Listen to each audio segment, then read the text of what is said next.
Nation. I'm here with AJ Wheeler and Charlie Zigman again, and we got some things to go over. So we're going to kick it off right away with Charlie. Yeah, so what better way to start it off than with an article on Nigerian billionaire Tony Elumelu, who has decided to commit $100 million to create 10,000 African entrepreneurs in 10 years.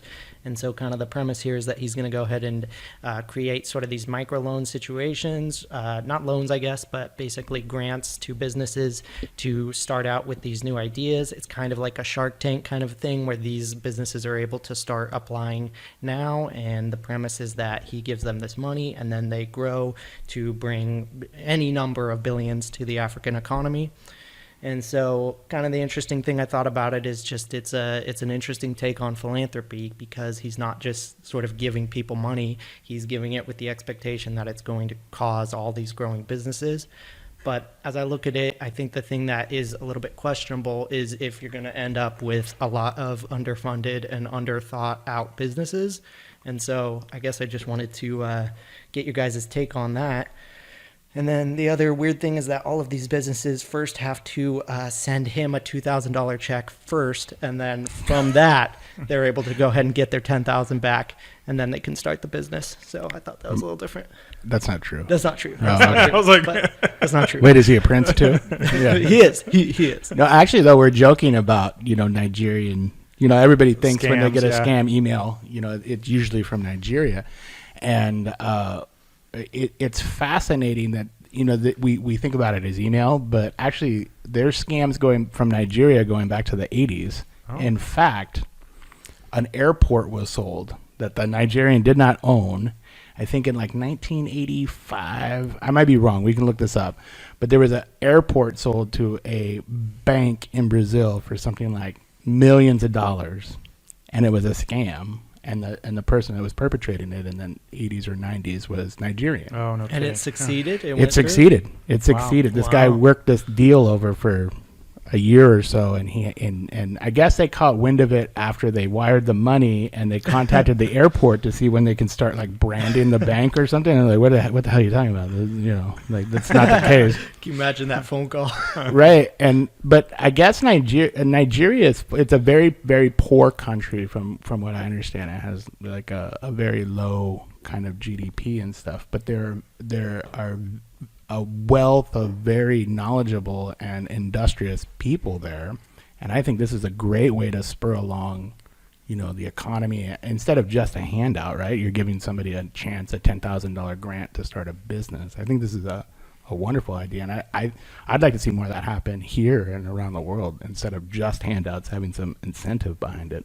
So, but just to be clear, these were structured as loans, not just full-on grants? I said that, but I don't think that was actually the case. No, I think they're full-on grants. Oh, okay. To be honest, I think I was just caught up in the microloan world that is so popular nowadays.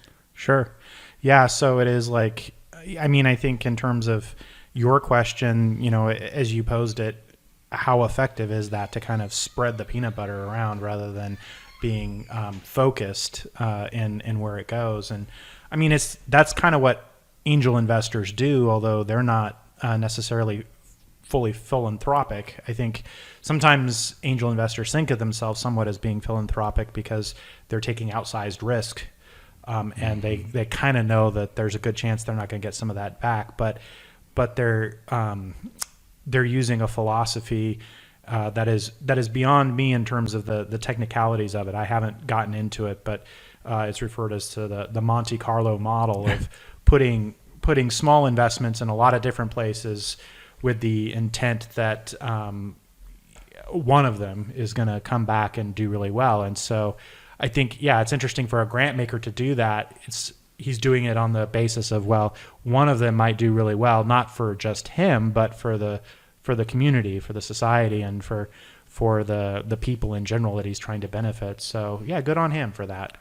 And I might mention too that there is the entitlement grants. Well, that's what they're called in the government, but they're labeled as entitlement grants, but they're just grants from the government, like any other grant, and they're from the government. But there's a government program that they do loan programs where they loan out microloans like $5,000-$10,000, and especially to Native Americans or to rural areas for people to start their businesses, or if they have a small trade to buy trucks and equipment and stuff like that for like, you know, a concrete company or something like that.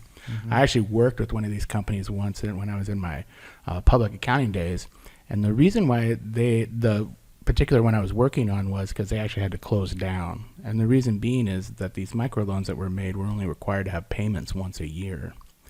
And these, you know, very rural and uneducated people that were starting these small businesses didn't have the financial savvy to sock away their earnings to make that large principal payment once a year. Yeah, really.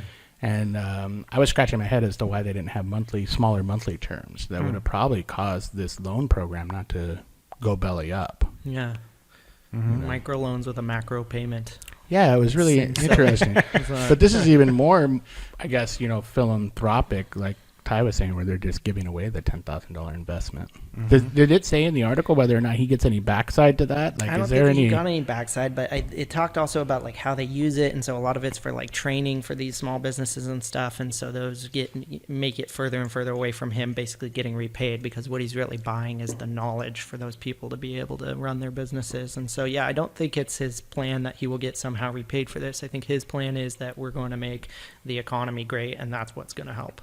That's awesome. Yeah. That's Good on him. Yeah. Yeah. That's good to see. Shout out to, what was his name again? Tony Elumelu, and I'm probably butchering that, but that is how I've chosen I'm not going to to try, say it. but yeah, Yeah. good. My boy Tony in Nigeria. Right. Good on Yeah. you, buddy. Is the only Nigerian billionaire you know named Tony. That's how you can There you go. distinguish. Yes. Yes.